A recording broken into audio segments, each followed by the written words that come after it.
Hi friends, ನಮಸ್ಕಾರ ಎಲ್ಲರಿಗೂ. ಇವತ್ತು ನಾನು ಈವ್ನಿಂಗಿಂದ ನನ್ನ ರೂಟೀನ ಸ್ಟಾರ್ಟ್ ಮಾಡ್ಕೊಂಡಿದ್ದೀನಿ. ಇವತ್ತು ಈವ್ನಿಂಗ್ ಸ್ನ್ಯಾಕ್ಸ್ಗೆ ಅಂತ ನಾನು ಇಲ್ಲಿ ಮೈದಾ ಹಿಟ್ಟಲ್ಲಿ ನಿಪ್ಪಟ್ಟನ್ನ ಮಾಡ್ತಾಯಿದ್ದೀನಿ. ಬನ್ನಿ ನಿಪ್ಪಟ್ಟನ್ನ ಹೇಗೆ ಮಾಡೋದು ಅಂತ ನಿಮಗೆ ತೋರಿಸ್ತೀನಿ. ಇಲ್ಲಿ 1 kgಗಿಂತ ಸ್ವಲ್ಪ ಜಾಸ್ತಿ ಮೈದಾ ಹಿಟ್ಟನ್ನ ತೊಗೊಂಡಿದ್ದೀನಿ. ಹಾಗೆ ಇಲ್ಲಿ ಒಂದು ಮಿಕ್ಸಿ ಜಾರ್ಗೆ ಕಡಲೆ ಬೀಜನ ಹುರಿದ್ಬಿಟ್ಟು ಅದಕ್ಕೆ ಹುರಿಗಡಲೆನ ಸೇರಿಸ್ಕೊಂಡು ಈ ಥರ ತರತರೆಯಾಗಿ ಪೌಡ್ರ್ ಮಾಡಿ ಇಟ್ಕೊಂಡಿದ್ದೀನಿ. ಇದನ್ನ ಈಗ ಈ ಮೈದಾ ಹಿಟ್ಟಿಗೆ ಇದನ್ನು ಮಿಕ್ಸ್ ಮಾಡ್ಕೊಳ್ತಾ ಇದ್ದೀನಿ.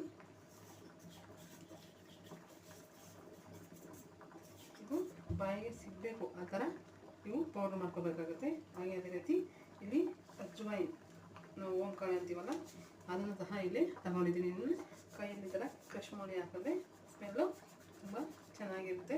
ಸೊ ಓಂಕಾಳು ಇದಕ್ಕೆ ಮಿಕ್ಸ್ ಮಾಡ್ತಾಯಿದ್ದೀನಿ. ಹಾಗೆ ಬಿಳಿ ಎಳ್ಳು ಒಂದು ಸ್ಪೂನ್ ಆಗುವಷ್ಟು ಬಿಳಿ ಎಳ್ಳನ್ನು ಸಹ ತಗೊಂಡಿದ್ದೀನಿ.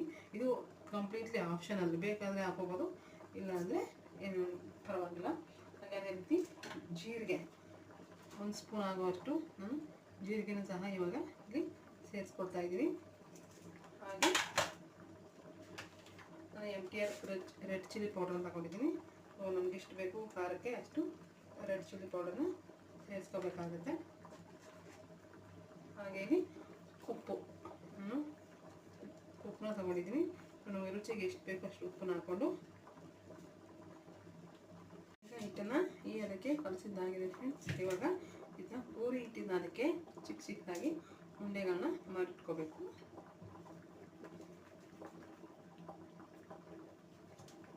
ಚಿಕ್ಕ ಉಂಡೆಗಳನ್ನಾಗಿ ಮಾಡಿಟ್ಕೊಂಡಿದ್ದೆ ಇವಾಗ ಲಟ್ಟಿಸ್ಕೋಬೇಕಾಗುತ್ತೆ.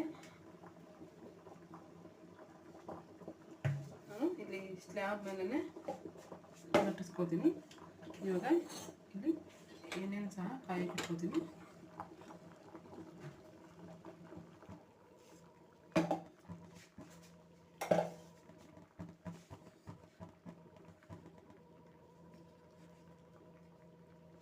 ಈ ಕಡೆ ಎಣ್ಣೆ ಸಹ ಇದು ಕಾಯಿಟ್ಕೊಂಡಿದ್ದೀನಿ.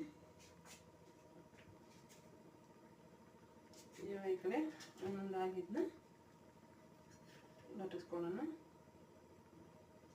ಇದು ಮೈದಾ ಹಿಟ್ಟಲ್ಲಿ ಸ್ವಲ್ಪ ಇದನ್ನ ಡಿಪ್ ಮಾಡಿ ಇದನ್ನ ಇಲ್ಲಿ ಲಟ್ಟಿಸ್ಕೋಬೇಕಾಗುತ್ತೆ.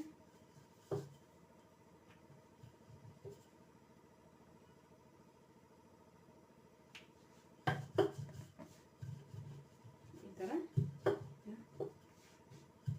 ನಾವು ಪೂರಿನ ಯಾವ ಸೈಜ್ ಮಾಡ್ಕೊತೀವಿ ಆ ಸೈಜ್ಗೆ ಇದನ್ನ ಲಟ್ಟಿಸ್ಕೋಬೇಕಾಗುತ್ತೆ.